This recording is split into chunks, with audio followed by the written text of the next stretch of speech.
บางคนอะไรก็ยังมาตัวการบังคับจาก account Play Store นะที่ว่าแล้วนั้น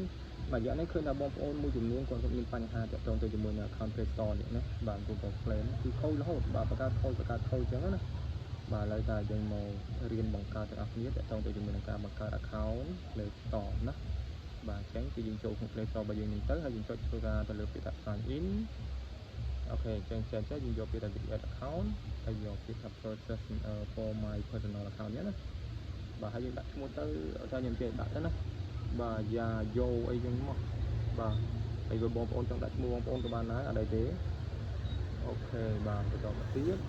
cứ nhầm đặt đây thay hàng cầm na bà trên đặt mình đặt tới bà sẽ chặt dương còn mình tái sẽ mất áo và dú vì mà đang đâm bảy chi nam đi còn lớp đi đâm bảy chi nam đó là những đặt cả nam thì phong đây đó ok hay kết những anh vô pro của ban giờ đây của bà nói bà tam quay được chọn bánបន្តមកទៀតគឺនេះគឺជា Gmail ដែលវាសក្តានុពលយើងរើសណាបាទបើបងប្អូនអត់ចង់បាននៅអ្វីដែលវាឲ្យអញ្ចឹងទេគឺបងប្អូនអាចដាក់ខ្លួនឯងក៏បានដែរយ៉ាយោអីចឹងទៅយ៉ាយោ12អីចឹងមកណាបាទហើយគឺថាបាទបើសិនវាចេញក្រហមទេមានន័យថាឈ្មោះហ្នឹងគេត្រូវបានគេយកហើយអញ្ចឹងយើងអាចបន្ថែមអីបន្តិចទៀតទៅបាទអូខេបន្តមកយើងធ្វើការចាប់ផ្ដើមដាក់លេខកូដវាដាក់លេខកូដងាយស្រួលទេបងប្អូនណាបាទនេះបាទតមកវាបានណាបាទអញ្ចឹងណាបាទអញ្ចឹងយើងធ្វើការ agree វាទៅបាទត្រង់កន្លែងនេះទូរស័ព្ទដៃខ្លះពេលបង្កើតទៅគឺវានឹងទាមទារលេខទូរស័ព្ទណាបាទពេលយើងចុចទៅវានឹងទាមទារលេខទូរស័ព្ទសម្រាប់ទូរស័ព្ទខ្លះទៀតគឺវាអត់ទាមទារលេខទូរស័ព្ទទេគឺវានឹងទៅតែម្ដងណាអញ្ចឹងនេះសម្រាប់ account ដូចបង្កើតដូចអញ្ចឹង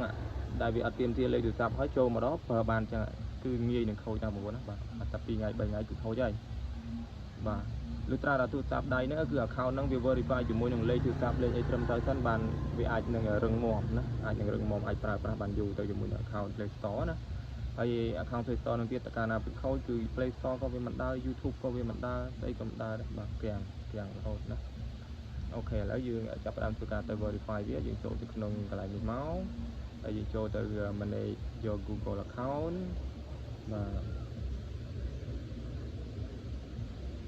បាទmanage your Google account ទាំងមក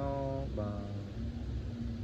ហើយតមកយើងចាប់ផ្ដើមចូលទៅកន្លែងពីតា security ណាបាទ security នេះណាអូខេ security យ៉ាងមកយើងទៅធ្វើការកន្លែងពីថា add នេះ recovery code នេះណាបាទហើយយើងដាក់ password Gmail របស់យើងនោះមក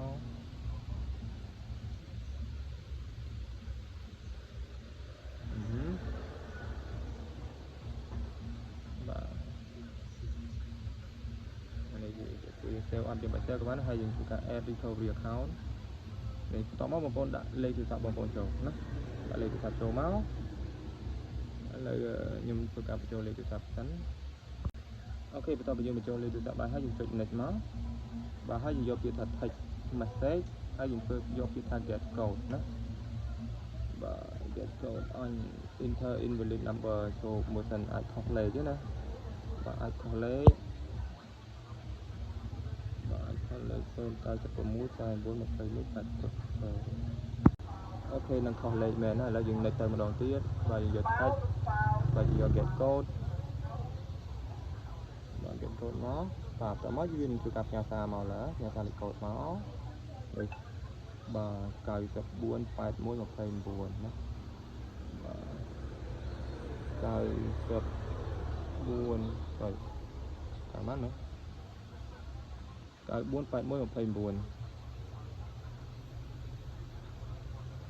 បាទ verify ពងបាទនេះចឹងលេខតាមបាន verify បាទអូខេអញ្ចឹងប៉ុណ្ណឹងគឺ account Gmail របស់យើងហ្នឹងគឺរឹងមាំជាងមុនហើយបាទដោយសារតែ account របស់យើងហ្នឹងគឺបាន verify ទៅជាមួយនឹងលេខកូដត្រឹមត្រូវណាបាទអូខេនេះគឺយើងអាចប្រើប្រាស់ Play Store បាន